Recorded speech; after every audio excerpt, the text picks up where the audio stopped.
And welcome to Reliving My Youth. My name is Noel Fogelman. My guest this week is Tim Palmer. Now, Tim is a record producer and engineer. He's worked with some amazing artists throughout his career in all different types of music genres, mixing Pearl Jam's debut album 10, as well as some tracks on U2's 2000 album, All That You Can't Leave Behind.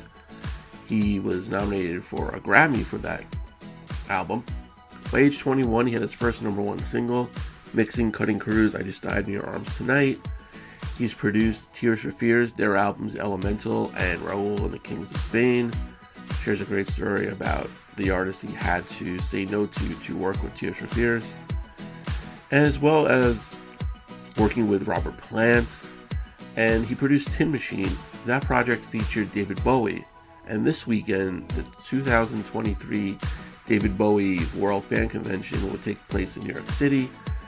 It'll feature a ton of people that worked with Bowie throughout his career.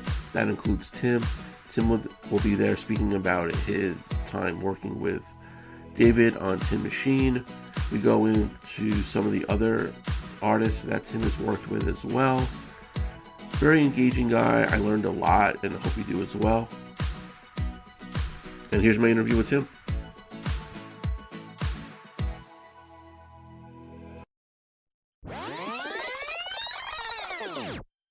So, Tim, thank you so much for joining me today. I really appreciate it. That's my pleasure. Looking forward to it. Yeah. So this weekend is the David Bowie World Fan Convention. It's going to be in New York City.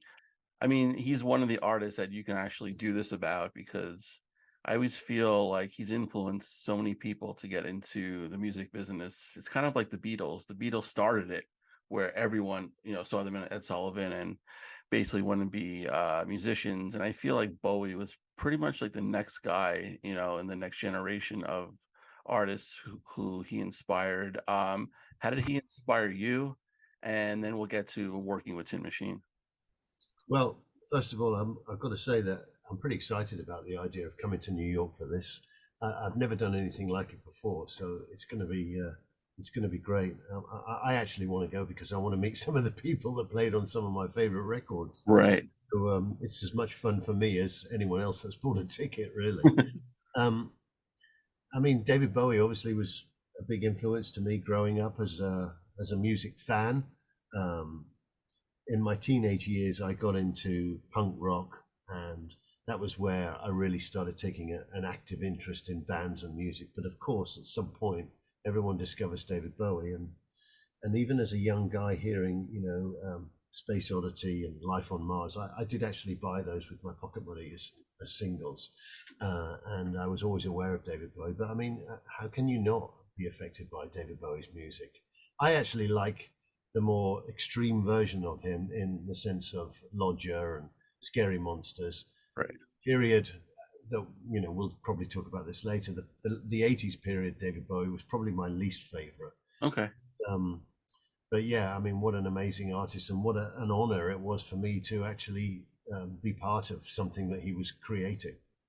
Right. And he's, reinventing himself a lot, just putting out new stuff. Just, I'm sure, because he wants to. Just, he had an idea and just did it similar to Robert Plant, which we'll get into in a little while. But the whole concept of Tin Machine, which that album was really good, and I still listen to it. How did he contact you to start working on it? And did you even know what Tin Machine was at first? No, and Tin Machine wasn't anything.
At the time that he reached out to me, and I'll never forget that first phone call, of course.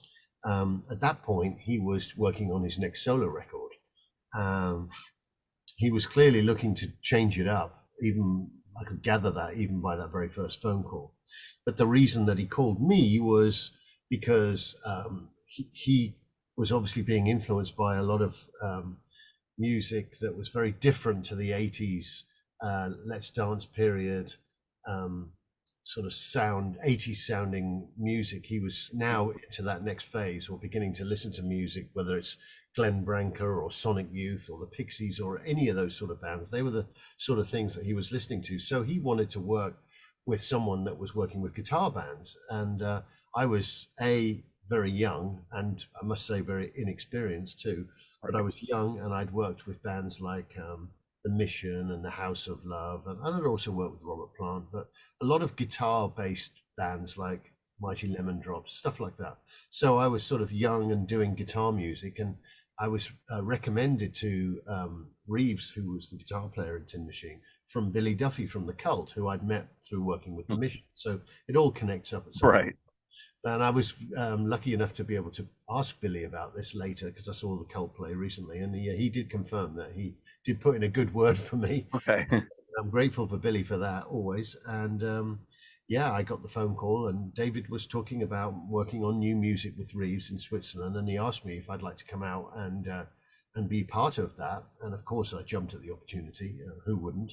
And he asked me some of my favorite Bowie albums, and he said to me, even then, he said, "I think you'll be excited by what we're doing." So yeah, it was amazing, really. I always say it's always good to get help to get into the door, but it's on you to not get thrown out the door. Yeah. So, it's obviously, he liked what you brought, which was really good. Now, you said you were obviously a huge Bowie fan. How do you keep that fandom like inside? Did you kind of geek out when you first got the job, and then it's like, all right, it's business as usual? Well, of course, the beginning is tough. The first time that he walks in, Yeah. and funny story about that. So he said, "Look, let's meet up. You fly into Switzerland. We'll start doing some recordings on this date." And I was, okay, great. And I sort of had that date branded into my skull, excited and nervous, I must say, about that date.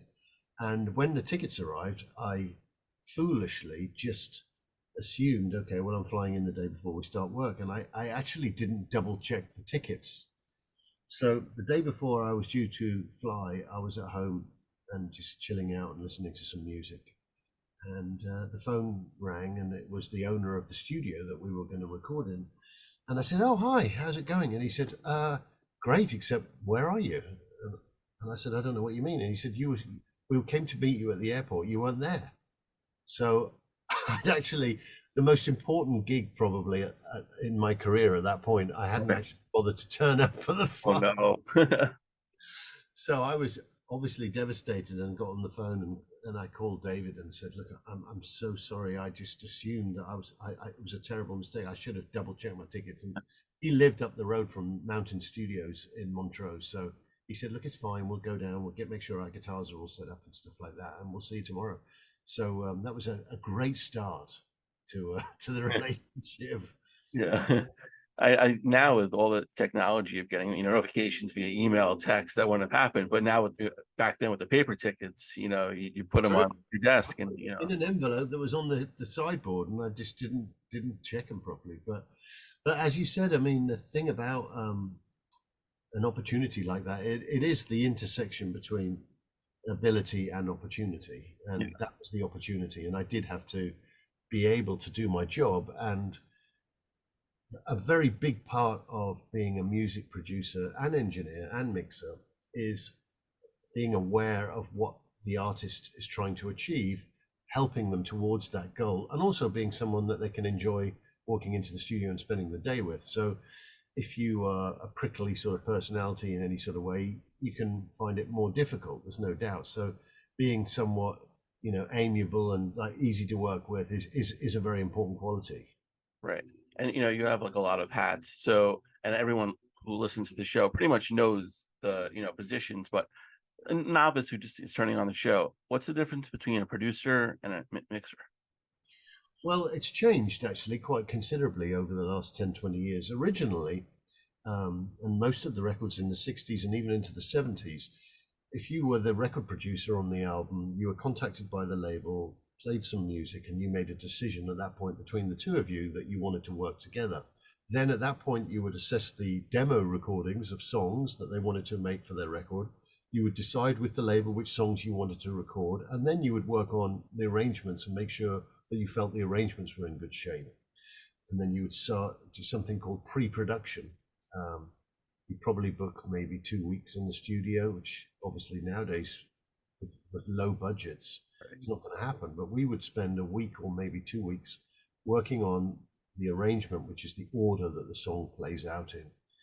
And then from that point, you would take the band into a studio, help them with the recordings, get the best performances, choose microphones, try ideas out with parts, etc., etc. And once all the recordings were in the shape that you felt they were done and it was ready to take to the last stage, which is called mixing, then you could move on to that stage. And in these, as I said, in the 60s and 70s, the producer and the engineer who'd worked with you on the recordings would just carry straight into that mixing. And between the two of you, you would finish the record, present it to the label, and it would be done.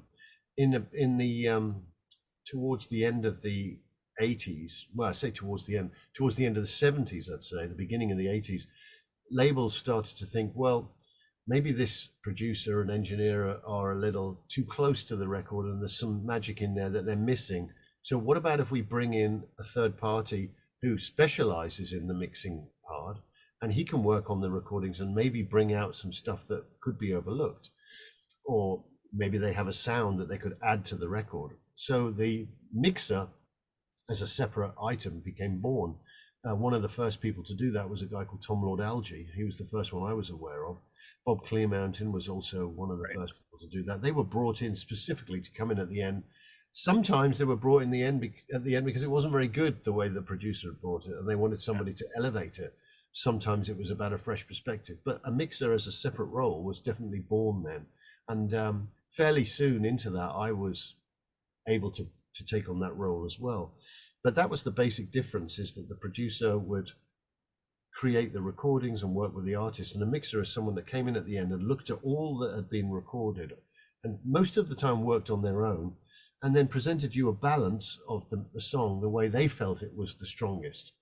And there's a lot of good in that, and there's some negative, but it's the way it is to this day. And in fact, as music recording has progressed, it's gone into even more small subsets. Nowadays, you have people who are just called vocal producers. Okay. Artists such as, people like Adele or whatever, they'll work in a studio with someone that they enjoy just working on their vocals with, and they can be just the vocal producer. So you have a separate producer, separate vocal producer, and people in the hip hop world, they have separate people making beats, making the music tracks, the rhythms. So it's got very fragmented, but originally producer and engineer, then producer, engineer, and mixer, and now loads more subsets have appeared. Right. And now imagine with the technology, it's changed when you first started in the business, not even working, I'm sure, with artists directly, right? Everything can be done remotely or even just, via email sending tracks. So do you prefer like working directly with the artist, like in the room with you, or do you like being kind of separate and just dealing with them when you need to? Well, it's one of those things. It's definitely good and bad in both of those scenarios. There's no doubt, depending on who the artist is and depending on what you're trying to achieve. Right. But being able, as I said earlier, to connect with an artist and understand their vision and read the situation, knowing how do I make David Bowie comfortable to sing a great performance, or Ozzy Osbourne comfortable.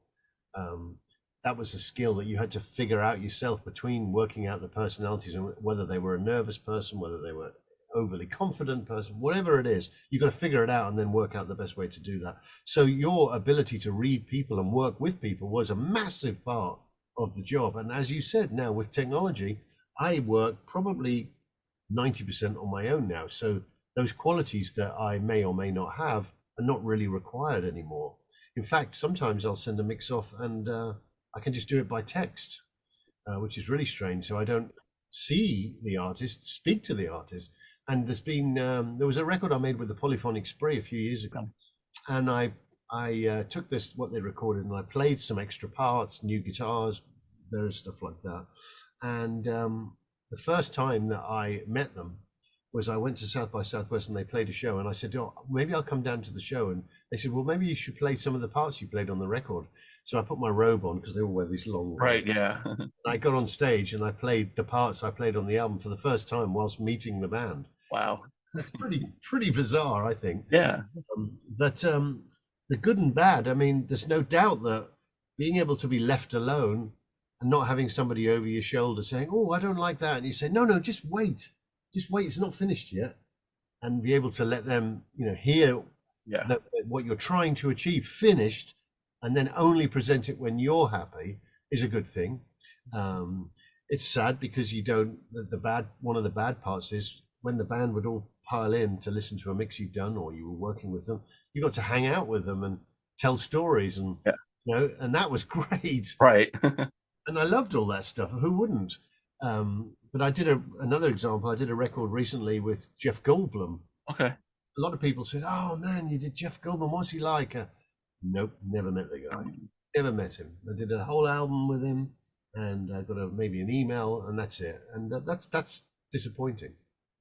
Yeah, I could imagine. I mean, hopefully, someday you'll bump into him and say, "Hey, I worked on your album," and like, "Oh, nice, cool, yeah, great." Like, which artist? I mean, if you can name them, would like hover over you the most, and like kind of like share their input a lot? Robert Plant used to like to come in and hassle and haggle me. That was part of his thing. Robert really is a taskmaster. He really works to bring out the best in all these musicians to the point where sometimes it's quite hard for them because he knows how far his musicians can be pushed, and he makes sure he does that. With the mixing, I remember him coming into the studio one day and saying, "Hey, the bass is very quiet." And I said, "Oh, okay. Well, I'm not finished yet." "No, no. Why is the bass not loud enough?" I said, "Oh, it's fine." And he's like, "No, no. I want to know, why is my bass on this track not loud enough? Are you not being paid enough? Is there a problem?" And he'd really wind you up, yeah, he knew what he wanted things to sound like, and I think most artists, how they want their record to be. Just some people are more hands-on than others because some of them nowadays can actually engineer themselves, which makes it difficult. I was working with a prog rock band recently, and the artists, the musicians themselves, were probably as good a mixers as I could be, and that was challenging because they had very clear views, and I had to say, "Look, you've asked me for my interpretation, and you're paying me for that interpretation. It seems rather silly if I'm trying to make it the way you want it to sound." So it's challenging. Right, and that's where like the outside voice comes in, because producers. I mean, when you have an artist be their own producer, sometimes they're just singing themselves, and you need a fresh perspective. So I always feel like that's good. I mean, it's not always better. I mean, it's your perspective, and Right. if they don't like it, I'm fine with that. Yeah. But you have to be true and honest, and sometimes brave with decisions you make. And touch wood, most of the time people say, "Oh, that's great, so much better." And every so often, it only makes sense that some people won't like it. And now you're saying before with artists, even like mix their own stuff now, with addition like Pro Tools and stuff like that. Were you like an early champion of Pro Tools? No, not at all. No. Okay. I was slow to join because I had probably 20 years by that point of making records and really enjoying them without even looking at a screen. There was a small screen on a certain consoles at the mix stage, but it literally would just say the mix name. There certainly wasn't waveforms and things that you could. So I made the first half of my career was all analog, and a lot of enjoyment and a lot of good times and some good sounding records. So the idea that it was going to be turned on its head, I was sort of fighting it for a while. And it was only when I realized that it was becoming so popular, and if I didn't figure this Pro Tools thing out, I'd probably be shortening my career quite considerably, that I thought, okay, I better try and embrace this before it's too late. So got some money together to buy a rig, set it up in my dining room, and got somebody to show me. And slowly but surely, I got into that. And now I absolutely love it. And it's Right. the most powerful, incredibly creative thing that you could even imagine to have at your fingertips. And there's so much more control than we ever had. But again, like everything we've talked about, there's definitely good, Yeah. the old ways, and there's definitely good with these ways. I do miss the idea of not using my eyes to do my job. I would rather it would just be my ears, and I make a point of switching off my monitor when I'm listening, so that you can't look at things because Yeah. it affects your decisions. When Right. Of course. you can see that they're wrong, you want to go in and fix it before you've even listened and realized that that thing that was wrong is actually quite beautiful. So it's a challenge, yeah. Hmm. Has there been like a song that you've mixed that you can't even listen to anymore? That it just like I don't know, not bad experience, but you spend so much time on it, and it's just like I can't deal with the song anymore. And when you hear it, you turn it off, or it brings back a memory or something like that. Well, there's definitely true to say that when you hear the music, you do remember the vibe and the people and stuff like that. And um, I made a record with the Goo Goo Dolls that Okay. didn't end the way that maybe I would have liked it to end. It was a challenging time for some of the members of the band personally. Okay. So it came out on me at times, and it was quite hard work to work your way through that. So I liked what we did, and I think we did some great stuff together. And I know everything's fine now, but I can't help when I hear that music remembering how I felt about what was going down in the studio. And I guess that's true to many records. But fortunately for me, most people I've worked with have been great. Right. Yeah. Now, when it's like tense in the studio, like being like the producer had, you kind of have to be the parent, I would assume sometimes, right? To the artist. Do they always listen to you? They once again, the way that you approach them is very important. Yeah. If you realize that there's going to be some fight coming from an artist about change, then you better approach that in the right way. And if you make it all about yourself, they're going to be less likely to want to do that. Right. So, there's certain ways of presenting your idea to an artist. Maybe it's a funny one. A lot of producers will say, "Hey, that idea that you came up with a couple of days ago," knowing full well it was something that they'd come up with. Right. Yeah. So it's more palatable to the artist to think, "Oh, did I come up with that? Oh, yeah. Well, let's try that again." Things like that. So the way that you work with the artist, as I said, and you have to be sometimes as a producer, you're the dad, and other times you really are not in that role whatsoever, and they wouldn't want to be patronized in any sort of form. So um, a producer's role changes so dramatically from project to project. Sometimes you work with an artist and you hear their demos and you think, wow, what I must do here is make sure that they don't change it, because they have something magical going on. And your job is, in a way, trying to protect them from themselves by messing up what they're doing really well. And it almost seems lazy, because you'd be like, well, I really like what you did on the demo there. Let's just stick with that. Yeah. Seems very uncreative, but you can make a terrible mistake by changing things for change sake, or making something seem perfect when something that's actually sloppy is actually better and more emotional. So sometimes your job as a producer is being reining a band in and keeping them true to what they do well, and other times it's looking at a project and thinking, wow, we need to really come up with some extra parts to elevate these choruses.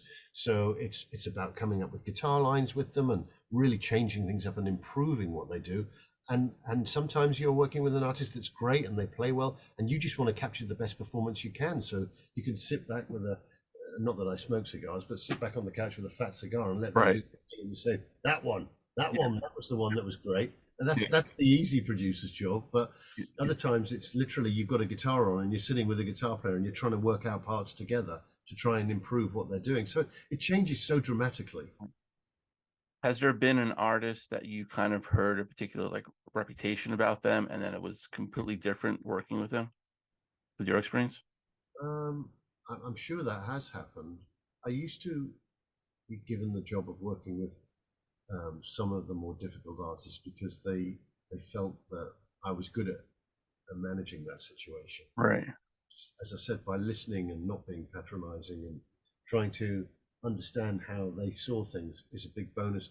I mean, the truth is that with any piece of music, there's way more than one way to fix a potential problem. So if you're the sort of producer that says, look, your chorus needs this, it can really get the backup with an artist rather than, hey, this chorus we agree needs something, right? It's something missing from it. So let's work on that together and then try and bring that idea out of them.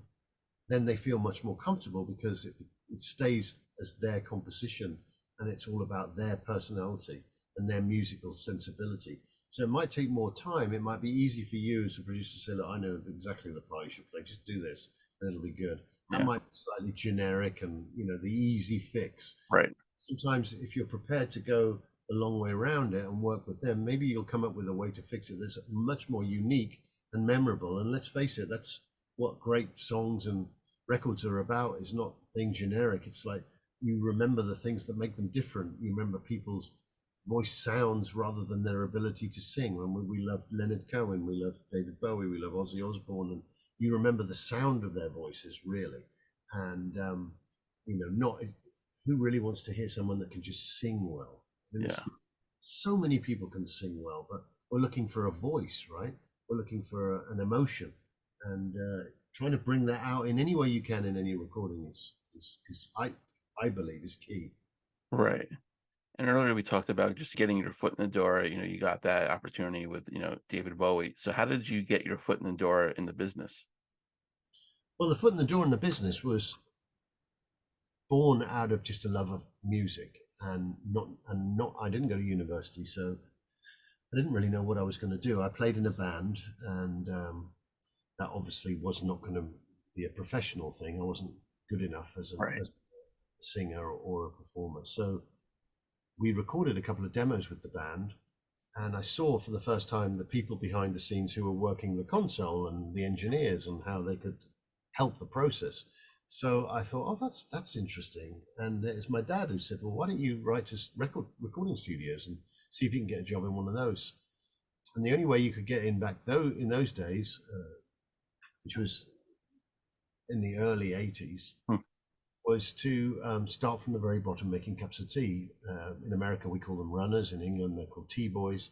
There wasn't many schools, I think maybe one or two at the very most, that offered audio production, audio engineering for degree courses anyway. So people really didn't go to school. It was so much more of an apprenticeship, which worked really well for me. I mean, I actually enjoyed every stage. I liked being the tea boy. That was a great thing to do, to be going into work every day and watching a band make an album. I mean, for me at that time, I couldn't think of anything I'd want to do more. And I wouldn't want to go home. They'd say, you can leave at 5. And I don't want to leave. I'll just hang out. I want to carry on seeing what happens with these guitars later. Right. And I spent a lot of nights sleeping on the couch at the back of the remix room at the studio I worked in. And I just thought, oh my God, this is just so good. I would switch the lights out in the studio, get a blanket, lie on the couch, and I could see all the lights of the Neve console in front of me like a spaceship. And I remember I put on Station to Station, the David Bowie album, and I'd listen to that for a while and just lie on there. And I just thought, I've got the dream job here. Hmm. It was really magical. That's the only way I can describe it. And then from being a T-boy, your opportunity was then to move up to being an assistant engineer, and the assistant engineer ran the tape machines. So you were in charge of when the producer said, okay, we're working on this guitar, we need you to drop into record at the beginning of the second verse and then make sure you come out for the second half, because there was a lot of elements of danger in recording then, and there was nerves and fear, which of course with Pro Tools everything is undoable, so all that's gone now. So you'd rewind the tape, make sure everyone was ready. Everyone ready? Put the tape into play. The guy's ready with his guitar, and you punch the recording machine into record, and then you punch it out at the required spot, and then the producer would check to make sure you'd done a good job. And as an assistant, you'd also set up microphones. You'd just basically be working with the engineer to help his job be simpler and more efficient the whole day. So assisting was great. And at that point, though, this is how I got into the latter part of my career, was I started a record in the 80s with a band called Kajagoogoo. Right. Yeah. We had a huge hit with Too Shy. Yeah. And I was the assistant engineer as they recorded the rest of that album. They had that single out. Yeah. Didn't have anything to do with that, but they were recording their debut album. And the producer on the record was a guy called Colin Thurston, who had also worked with David Bowie as an engineer many, many years ago. And the co-producer was Nick Rhodes from Duran Duran. And I was the assistant, and Colin used to really give me a lot of freedom to mic things up myself and record drums myself, and put a lot of trust in me, which was great.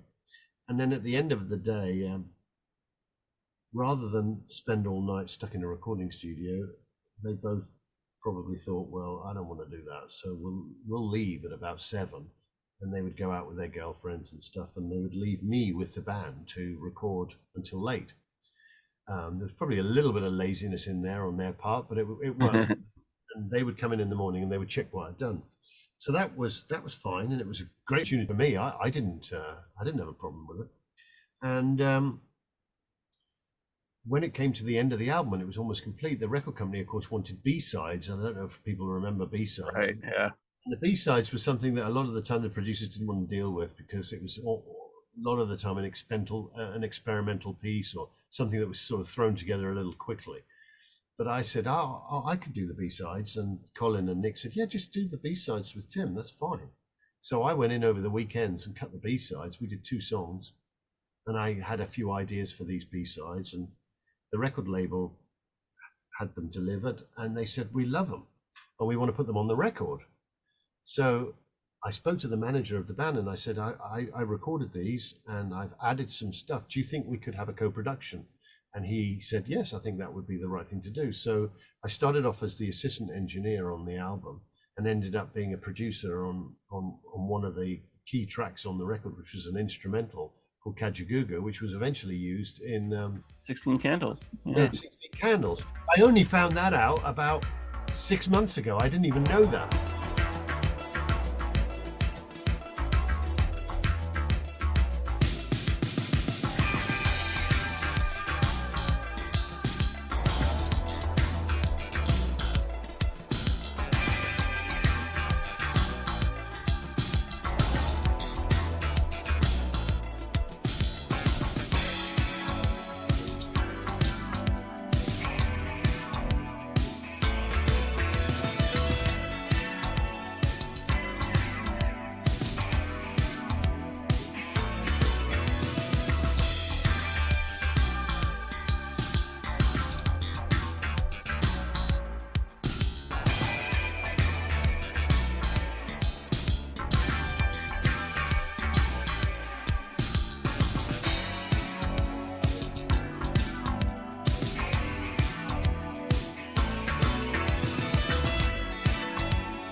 But so that was amazing for me to be able to go from being an assistant to producing one of the great tracks on the record, and I got my first gold disc when I was I think 22 or something like that.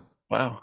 From that point onwards, people started to trust me a little more, and I Yeah. started to engineer things. And I was the engineer when a new band from Virgin came in to do some mixing. I didn't know anything about them, but I was the guy just put on the session.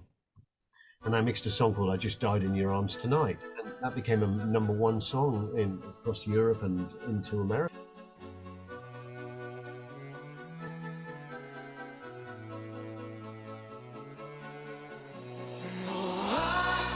I just died in your arms tonight. It must have been something you said. I just died in your arms tonight.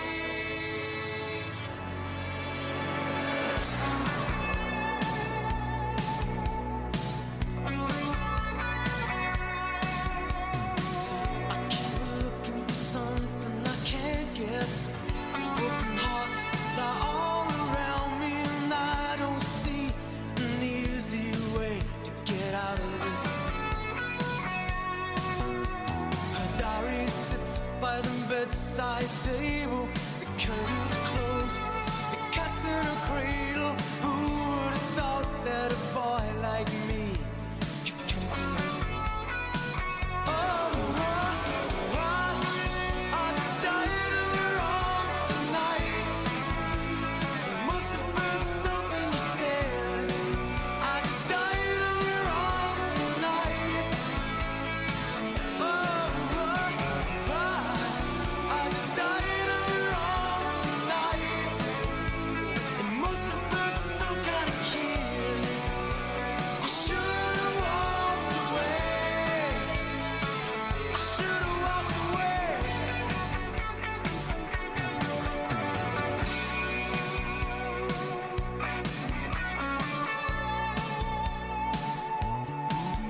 Is there any just cause for feeling like this? On the surface, I'm a name on a list. I try to be discreet, but then blow it again. I've lost and found, it's my final mistake. And she's loving by proxy, no give and all take. 'Cause I've been thrilled to fantasy one too many times. I just died in your arms tonight. It must have been something you said. I just died in your arms tonight. I just died in your arms tonight. It must have been some kind of kiss. I should have walked away. I should have walked away. It was a long, hot night. She made it easy. She made it feel right. But now it's over. The moment's gone. I found my hands on my head. I know I was wrong. And I was the very fortunate because it could have been one of the other people at the studio. Yeah. I was the guy that mixed that song, and that also really was a good catalyst to persuading labels to give me work. And yeah, they were there. That was sort of how I got my break. That's how it all started off, anyway. Yeah. I had Nick on a couple years ago. Really? Yeah, lovely guy, really nice. And it's still, I think, the coolest song of the 80s.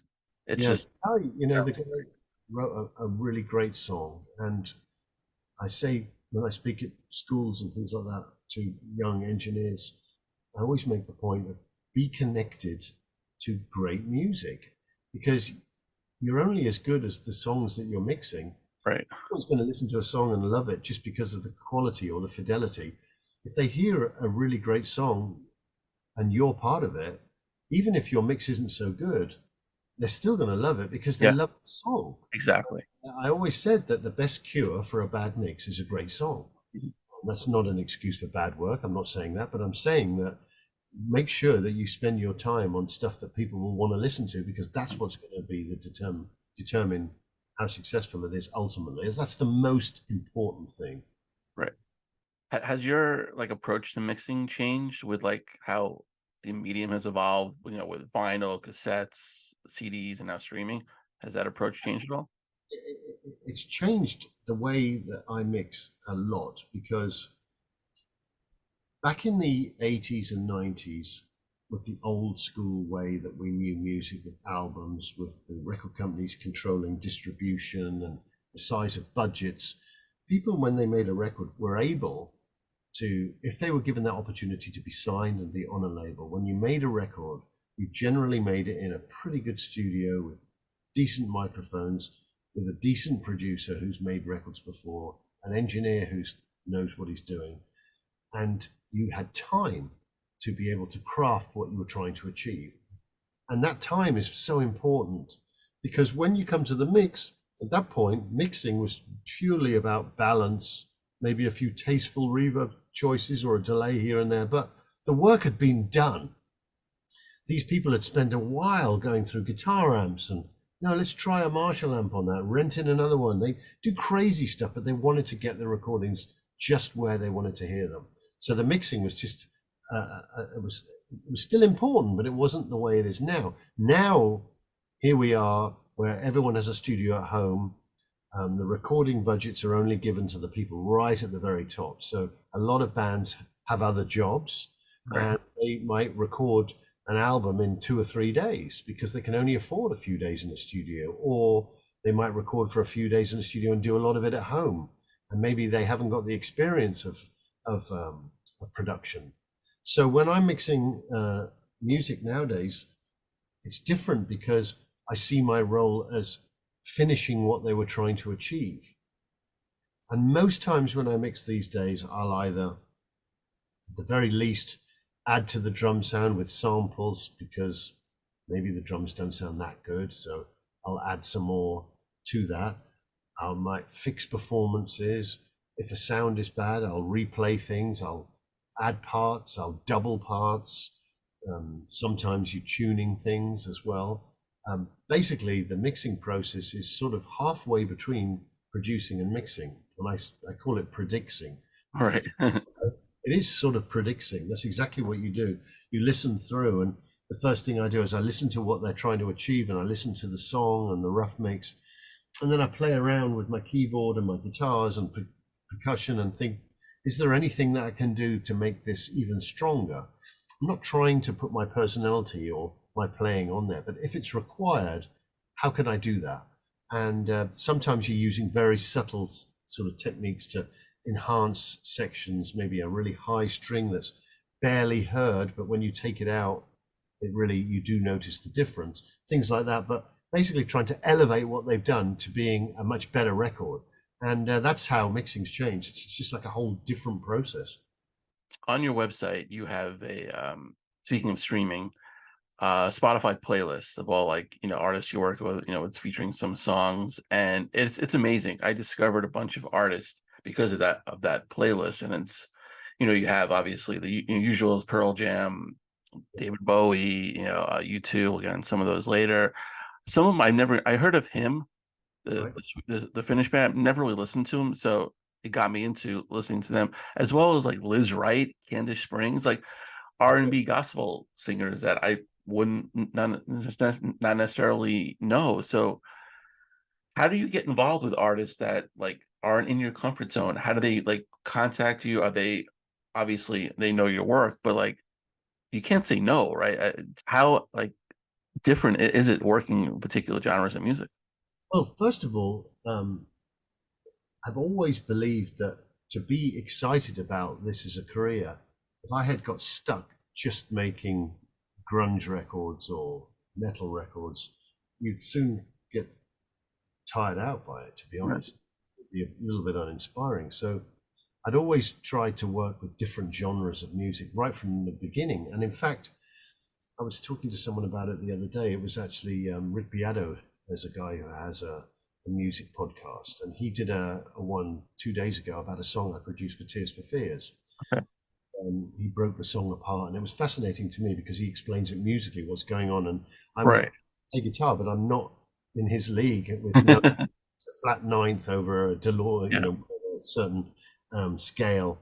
And when I was thinking about getting the gig to work with Tears for Fears, it was because they actually liked the records I made with Tin Machine, which was so far the other way, because Right. Machine was essentially a live band, and it was exciting and just it was a performance-based thing. Whereas Tears for Fears was a really thought out, careful, painstakingly put together album. And for me, that was a wonderful thing to be able to do both of those type of records. And I also worked with some really heavy stuff, like Sepultura and things like that.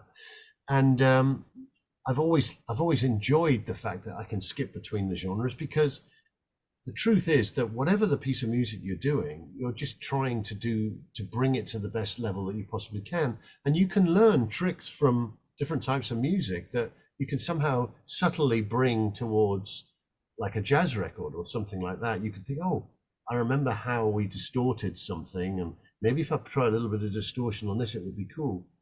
And with the Liz Wright and Candice Springs and stuff like that, that came because my late manager, who sadly left us last year, Sandy Robertson, he represents a very, very successful producer called Larry Klein, who has won Producer of the Year at the Grammys, I think twice. And Larry was starting to work with a new mixer, and I said I would love to work with Larry. And I think I've made like, I don't know, 25, 30 records with Larry. And Larry's an incredible bass player. He was married to Joni Mitchell. He's worked on so many great recordings, and I've been able to mix these jazz records for Larry. And that is a much more going back to what we were talking about. Larry spends the time getting it right, and he works with great musicians. So that's a situation where I'm not adding stuff at the mix. I'm being very conscious of the performance, and I'm using the faders a lot more because it's a more of a subtle movement rather than writing things in so much in the Pro Tools. But I've been really lucky to be able to do those records, and I'm very proud of those records that I made with Larry. And yeah, it's been wonderful being able to sort of flit around. I mean, even now when I look at my projects I'm working on a blues, an amazing blues guitar player called Jackie Venson from Austin. I'm working with a band from Finland who it's actually Ville Valo is the singer of the band. Right. Just worked on his solo album, and I've been working a lot with him. I've been working with a South American hard rock band called Rata Blanca. I've been working with a band from LA that are quite alternative called Sons of Silver, and they're all completely different. I just finished a piano artist from Ukraine who is sort of jazzy, and she's a young girl and she's super talented. And it's all mixed up, and that's what makes it fun to come into this studio, because this is my little studio in Austin. This is where I come in every day, and having different music makes the whole thing very enjoyable.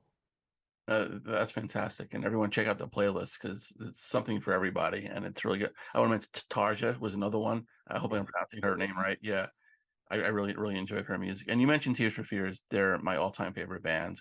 And yeah, so I know like their last album, Tipping Point, came out last year. I know you mixed the title track, but you also produced two of their albums, which people, I mean, kind of are split between those two albums. I absolutely love both of them, Elemental and Raoul. So we'll start with Elemental. That was the first album without Kurt Smith, and I guess people call it the unofficial Roland solo album. But and I know they take forever to make an album, but obviously the experience was good because you're still like working with them. But how much pressure was on Roland, because that was the first album without Kurt, and just working at that pace so slowly? There was a lot of pressure on him, of course, to make a great record. There's no doubt about it. But there was also not so much pressure in the time because he had his own studio in Bath, Right.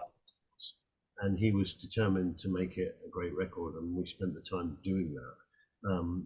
It's interesting because I mentioned the podcast that came out the other day, and looking at the comments, I was blown away by how many people actually said that Elemental is one of their favorite Tears for Fears albums, and it was sort of lost, I think, with grunge coming through, and Yeah. and I think that Tears for Fears, for that moment at least, were seen as very much an '80s band, because we felt pretty good about Elemental when it was done, and I still do. But it didn't, even though it was a successful record, because it certainly was, but not to the level of Everyone Wants to Rule the World, Of course, yeah. Seeds of Love and everything, yeah. which I love as well. I'm a big, massive fan. Yeah. But yeah, I don't know. It's just really nice to see that so many people actually appreciate it, and a lot of musicians often say, "I really, really enjoyed that record." And yeah, it was a great experience for me because it came. First of all, it came right off. Finished mixing Pearl Jam and went straight into Tears for Fears. So that again was another one of those musical Yeah. changes. But the thing that I'll always remember about working with Roland is because he's such a great musician, you tend to feel in awe of people who play that well. And I'm a sort of stunt guitarist, very basic, simple player. But sometimes being a simple player can make you play a part that really works well, but it's not complex. And Roland would often, I'd go into the studio before he got in and I'd play around with ideas and he would say, I love that. What is that? And I'd say, oh, it's just this little 2-note arpeggio. And he'd say, let's do that. Let's get that right. And let's play with that for a while. And he was the first artist who really encouraged me to contribute musically. I played some drums on that record. Okay. And I played, a little bit of guitar. They were Roland was writing with a guy called Alan Griffiths. And Al sadly is not longer with us, but Al was such a great guy, such a great person to be around, and an amazing musician.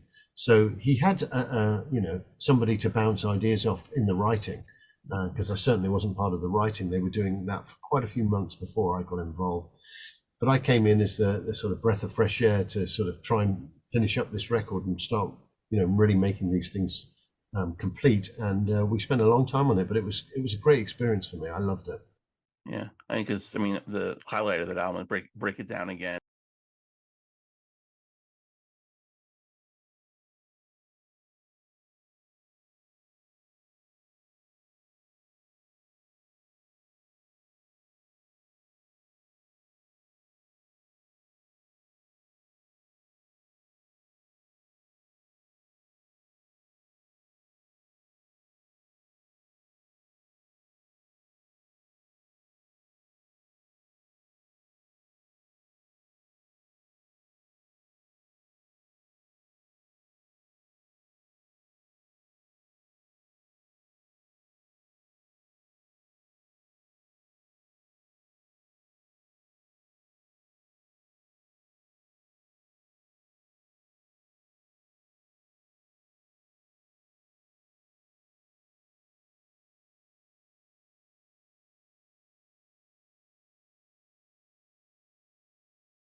They still play that in concert, and I love how Kurt Smith is now part of that song, which which is great. The thing about Kurt is that I love that combination of the two people, and I think that it's the yin and yang, isn't it? Like Yeah. so many great groups.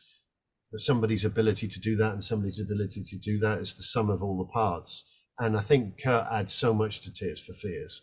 And I was fortunate enough when they made Everybody Wants a Happy Ending. Yeah, Everyone's Happy Ending. Yeah, Beatles sort of inspired record, and I love that record so much. yeah. Kurt was back in then, and I came in to mix that record. So Okay. it was the first time I worked with Kurt and Roland, and I've worked with Kurt actually on a couple of solo records as well. And yeah, this latest album is just, I think it's fantastic. Yeah, I mean, a lot of people like I played the vinyl like when it first came out. My wife's like, "Who is this?" And I'm like, "Tears for Fears." Like, doesn't sound like anything they played before. I'm like, "Yeah, I know, and it's great." And it's like they can do that. The follow up, the one that you did, Raul and Kings of Spain, which I don't want to say it bombed, but it bombed, and I absolutely love that album. I think I like it more than Elemental, personally. And it's a concept album, and it brought back Alita Adams, for a song, and just was that experience pleasant too, working on that one? That was great fun making that record, because we decided rather than be cooped up in the one place in Bath in England, we said let's go to LA and make a record in LA. So Yeah. it was a lot of fun. We were working in some great studios. We had a full band on those records, so a lot of the backing tracks were all cut live. We had Gaylan Dorsey playing bass, who later worked with David Bowie for many years. And my friend Brian McLeod was a drummer that I'd always loved, and I'd worked with him in a band called Wire Train years ago. Okay. Yeah. So Roland was looking for a drummer, so I said, "You've got to check Brian out." So he went on to be the Tears for Fears touring drummer and played on Raoul. And yeah, it was just, the whole thing was just great. I loved it. And then we mixed it back at Roland's place. Oh, great. Yeah, one of the times I saw them was there for the Elemental tour, and they played Woman in Chains, and then the Alita Adams part was done by Gail and Dorsey, and Roland, like the crowd just wasn't feeling it at first, and then you saw Roland in the back like trying to like, come on, get it, get the crowd going, and then she absolutely nailed it, afterwards. But yeah, it's both those albums are fantastic. The album, the band that you worked on prior, I guess we'll talk now, Pearl Jam, 10, which is probably one of the biggest albums of that decade, and it's one of the best debut albums of all time. How did you get that? I know you worked with Mother Love Bone before that. Was that direct? Yeah. That's correct. I used to come out to LA, and this is the old music school times, and my manager used to take me to meet A&R people that he knew. And Michael Goldston was an A&R man that Sandy said, "Oh, you should meet Michael. You've got to talk to Michael." And I met Michael quite a few times. And then one day Michael said, "Oh, I have this band that I think you'd be good to mix, called Mother Love Bone." So I flew out to LA and I mixed that album. One of the first albums that I mixed without a band around, which was quite strange actually. Right. LA, and they were in Seattle. And I mixed that record, and Michael would come down. And I sadly never got to meet them at all. And before I knew it, the singer had overdosed and sadly died. And Yeah, Andrew Wood. Yeah. everybody tells me just what a great guy and what an amazing performer he was. And he certainly sounded like that from the record. Yeah. So that's basically how I ended up working with Pearl Jam, is that I'd already had a relationship, as far as working relationship, not a personal one because I hadn't met them, but Jeff was in the band, and I think Stone was Stone in Mother Love Bone as well. But anyway, they were basically, Pearl Jam were born from what was left of Mother Love Bone. And I came out, I was actually in LA making a record with a band called Neverland for Interscope, which is more of a rock band. And that was a record where it wasn't all happy ending. That Jimmy Iovine, who is an amazing record producer and one of the most powerful men in the music industry, he decided that he didn't actually like the way that I was mixing the record, which it was one of the first records I'd made in America, and I was completely devastated. And I said to him, "Look, well, can I at least, as producer, stay and be part of the process?" And he said, "Of course." So I had to watch somebody else mix my record, which was the first time I had to do that, and I was just very down.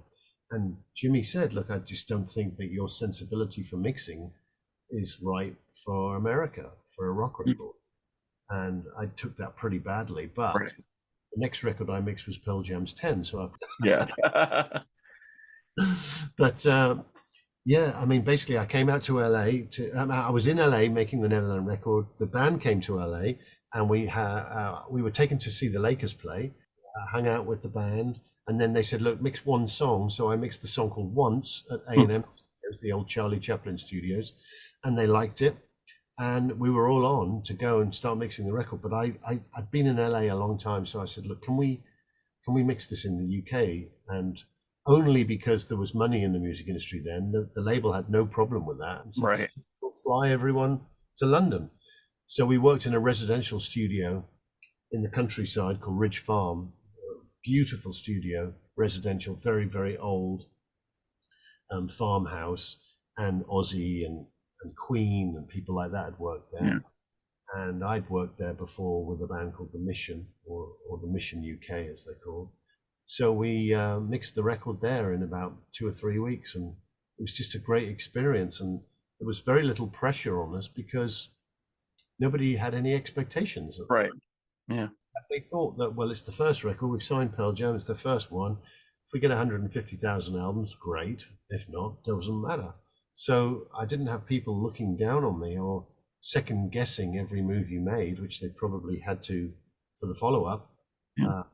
But yeah, we had a great time making that record.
Now, speaking of the follow-up, which was great as well, why didn't you come back to work on that one? Well, it's quite funny actually. Not funny for me now. Right. But after we finished the first album, I found a postcard the other day from the band on tour, and they said, "Hey, we love the album. Thanks a lot, and can't wait for you to start on the second." And I was sort of in the running. That doesn't mean to say I'd have got the gig, but I was in the running. Okay. They asked me to, as a sort of, I think it was a sort of test run, really. Why don't you come out to Seattle, because we're cutting some songs for the movie Singles. Right. Yeah. So I thought, okay, great, no problem. And I agreed to that. And then literally a few weeks later was when I was offered to work on the follow-up to the Tears for Fears album. Oh, okay. And the A&R guy, David Bates, said, we need you to start immediately. And at the time, it was a choice between, look, probably one of the biggest bands in the world, who I was like, oh my God, I can't believe I've been asked to work with Tears for Fears, or a band that I loved working with that I thought were great, who were an unknown small band from Seattle. Yeah. Right. So I basically said, okay, I'll do Tears for Fears, and my manager had to do the dirty work and call up the band and say he's not going to be able to come, and they didn't really take it very well. They thought, oh well, fuck you, you want to work with Tears for Fears over us? Oh wow. So maybe I wouldn't have got the gig anyway if I'd gone out there. Maybe I'd have got it right and I would have worked.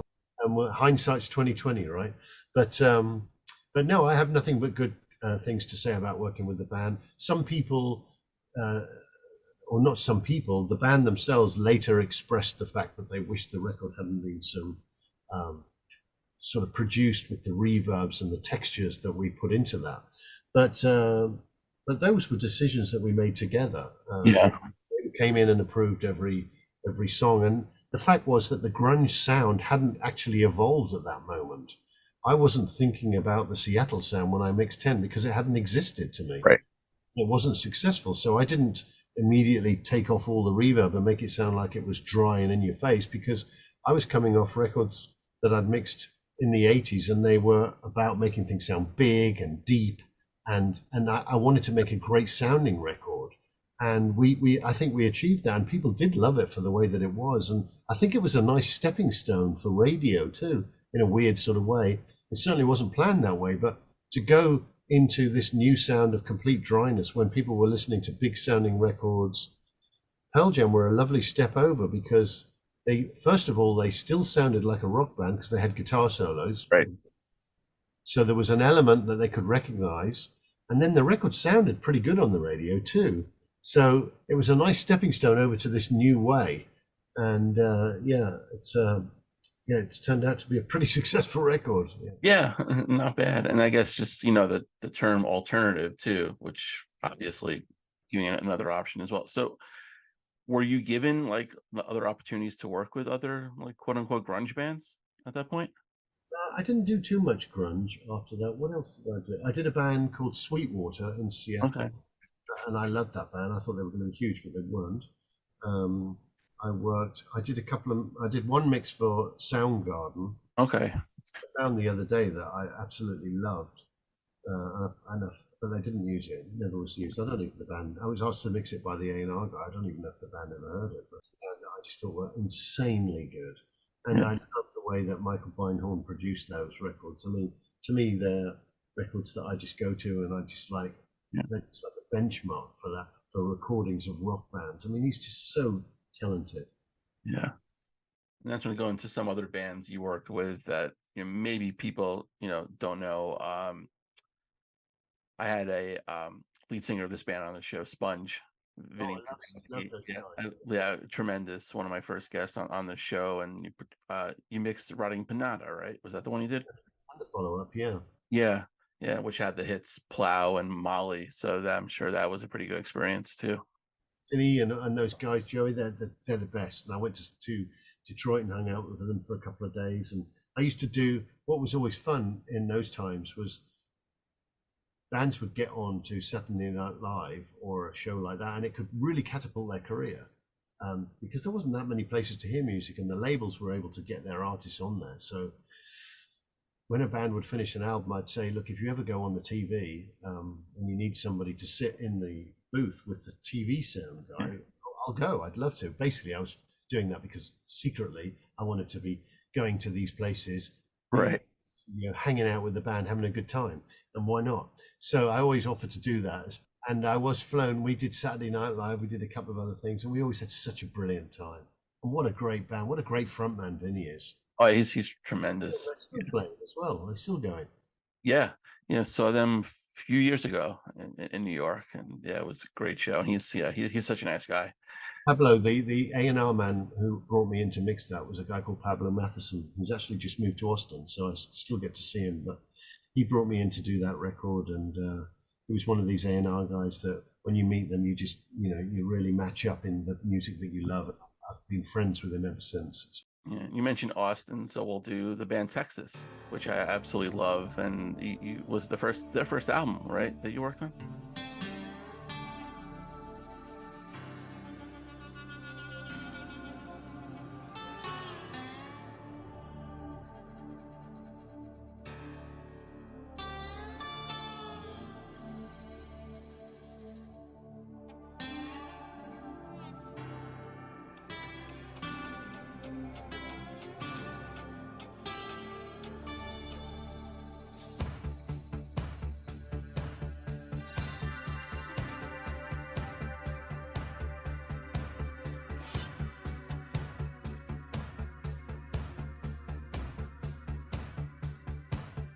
I don't want a lover, I just need a friend. I don't want a lover, I just need a friend. You can just leave me to face life on my own. I know you don't love me no more. You this day to come, even when it hurts so deep. It's true, I still want you. But the harder I try, the more I seem to lose. I don't want a lover, I just need a friend. I've got time to love her. Now that I know it was love, it's a different story. When it's me who's in the wrong, but you can't have it all. 'Cause I'm the one who's strong. I've already been burned before, once but never again. I know the time will come, that's when you'll need me there. I don't want a lover, I just need a friend. I've got time to recover, now that I know it was love. I don't want a lover, I just need a friend. I know you never cared. Now that I know it was love, you don't even care. But what I'm saying, you don't even think what you're doing. All you see is what you want it to be. But in there, there's just no room for me.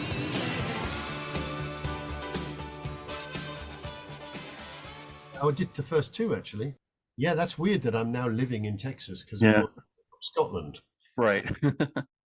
Texas were a band formed in Glasgow, and at the time, Charlene was, I think, an 18-year-old hairdresser, and Right. discovered by the bass player Johnny McElhone, who had been in other bands like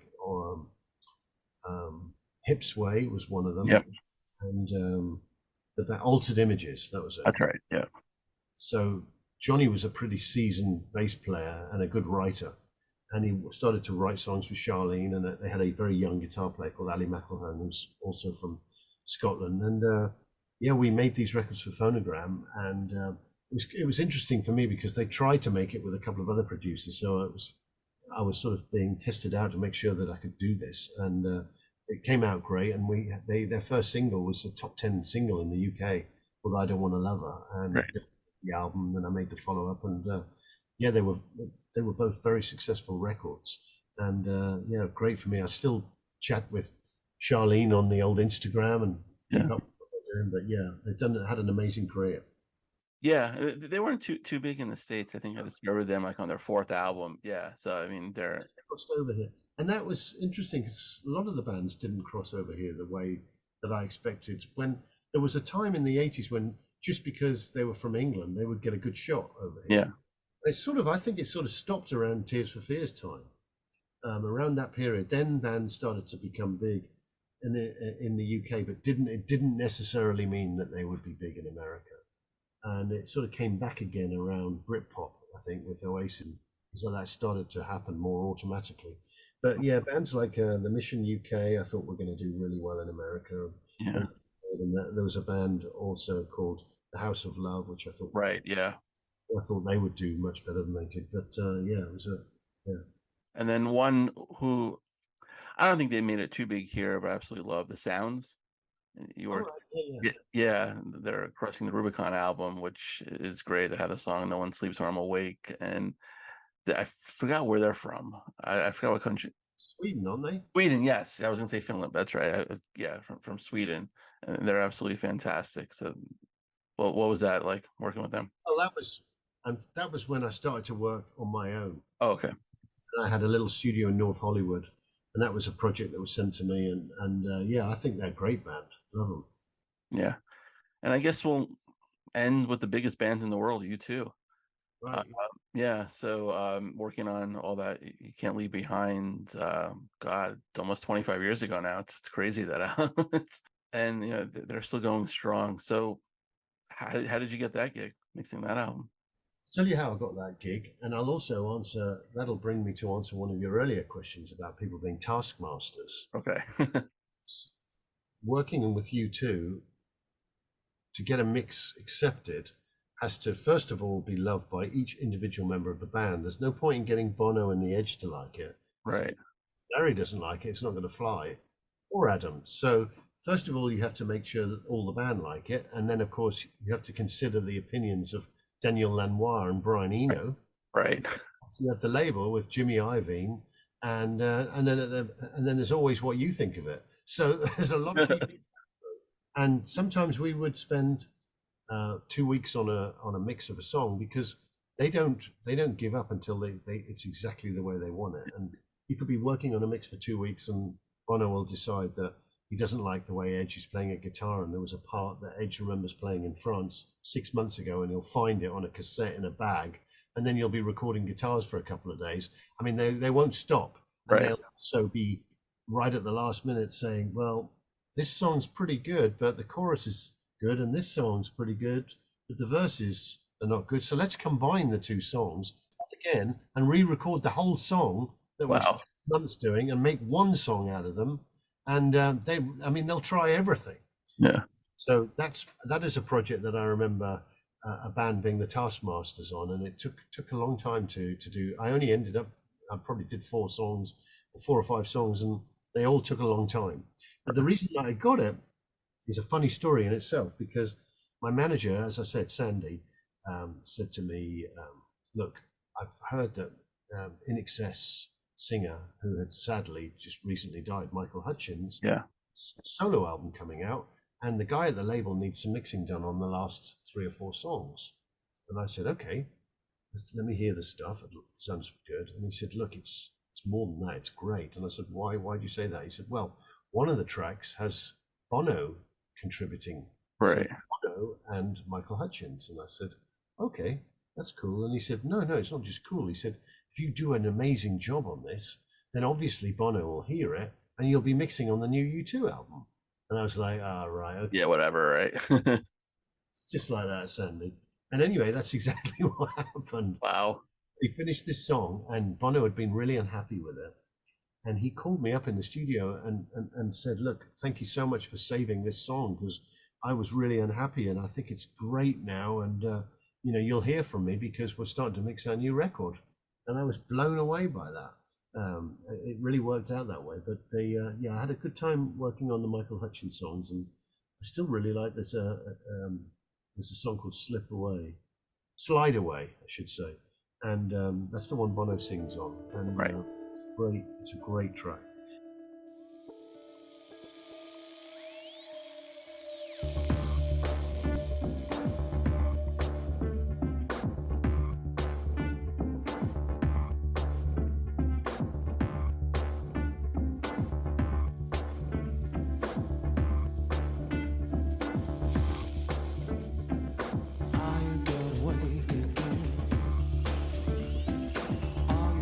take it down. Oh, babe, I wanna take it all, make it alright. Every song I love,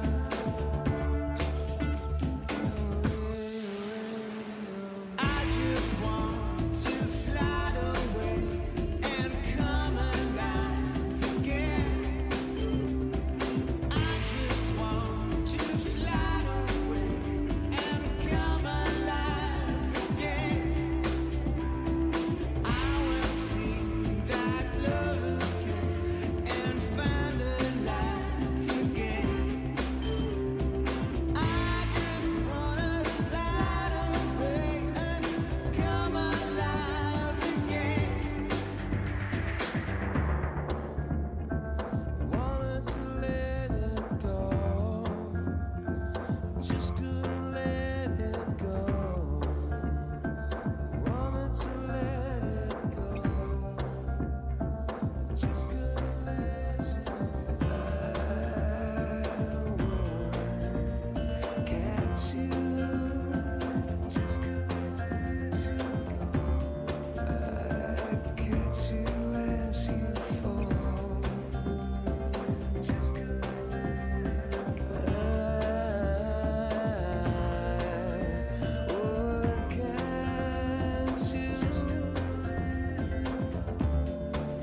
If I heard your call, but you're tall in space, like a dark star falls from grace. You burn across the sky, and I would find you wings to fly, and I would catch you fall.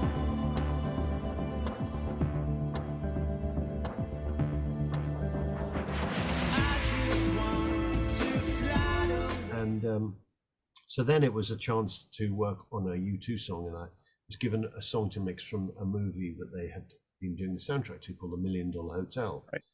And I did a song called The Ground Beneath Her Feet. And it was quite a challenge because I was on my way into the studio and I hadn't met the band at this point. They sent me the tapes, and Bono called me up on my cell phone on the way into the studio, and he was quite vague, but he said, "Look, we don't really like the drums, and is there something you can do?"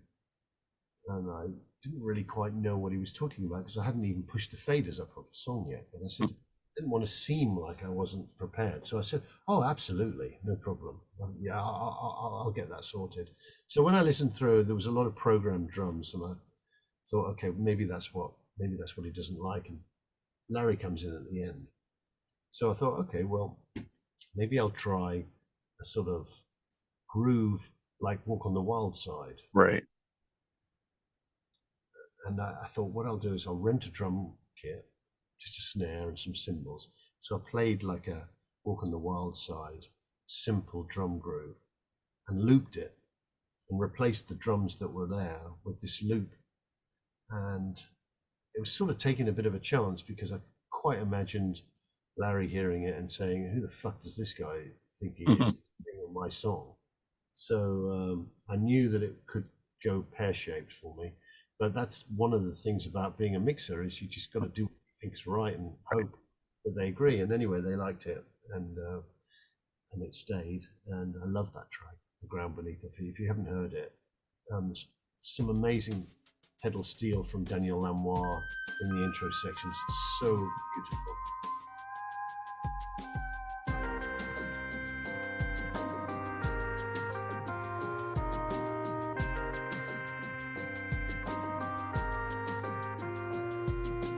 All my life I worshipped her golden voice, her beauty's beat, how she made us feel, how she made me real, and the crowd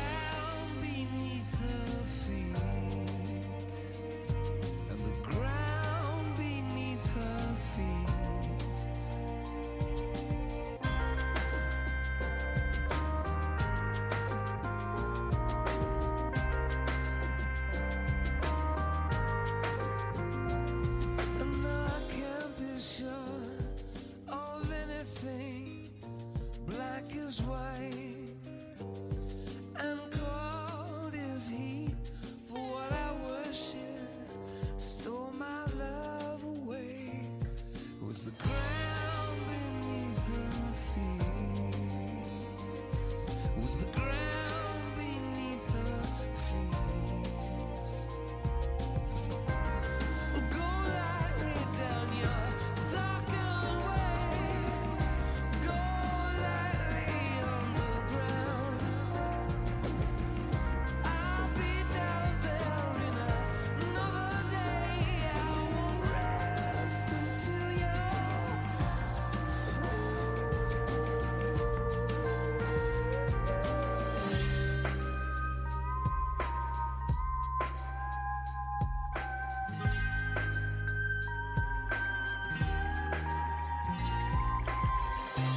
Let me love you, let me rescue you, let me bring you in to rose me. I come back above when there is only love,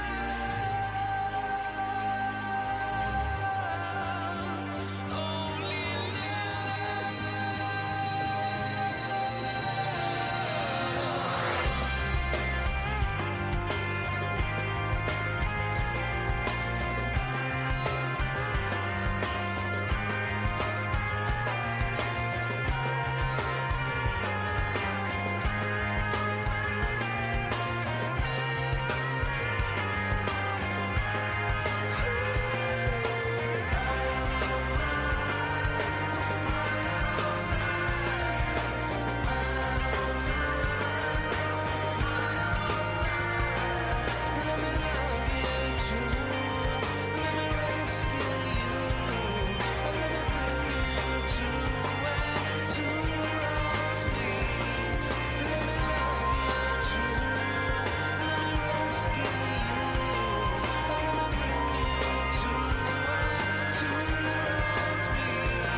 And the song's cool, and because they liked that song, I was asked to go and mix a few more songs. I started them in LA, finished them in Dublin. I spent like a couple of months in Dublin.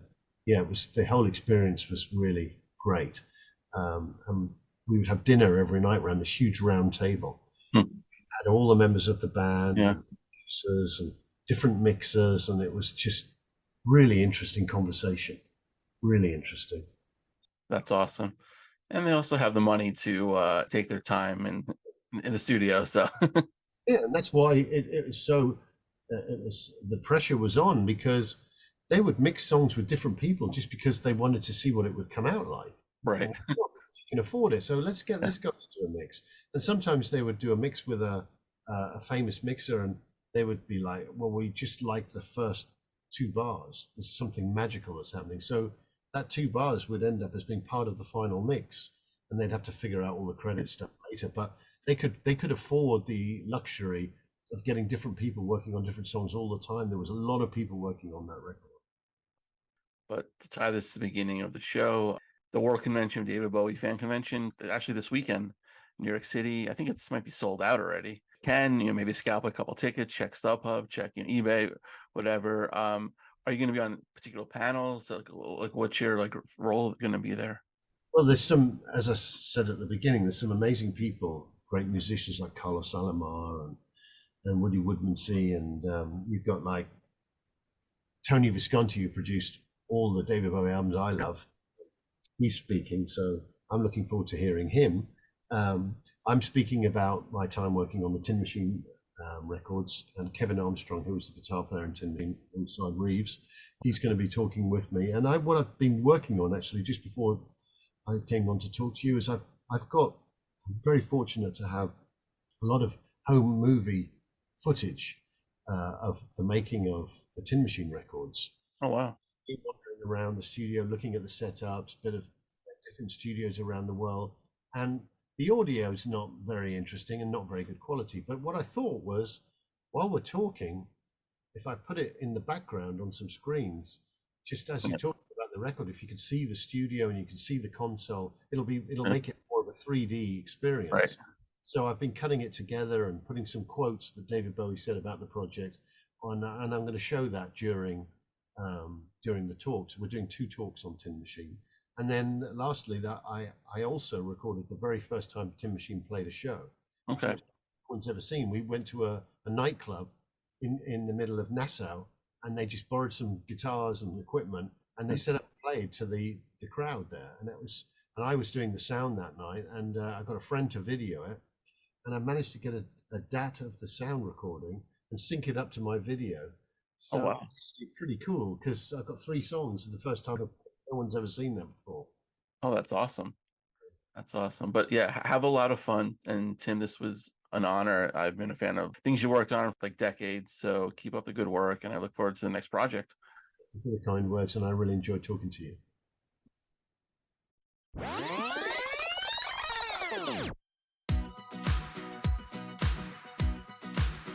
And a special thanks to Tim for joining me today. Go check out his Spotify playlist, Tim Palmer Produces /Mixer. His website is timpalmer.com. And if you have a guest suggestion, you can hit me up on Twitter at @thefirstnoel19 or like the page Rolling My Youth on Facebook. You can go to iTunes, check out all the past episodes we've had. While you're there, please rate and review the show. Don't have iTunes? Not a problem. Show's on SoundCloud, Spotify, Podbean, Amazon Music, basically wherever you can find a podcast. A new episode comes in every week. Stay safe, everybody. See you then.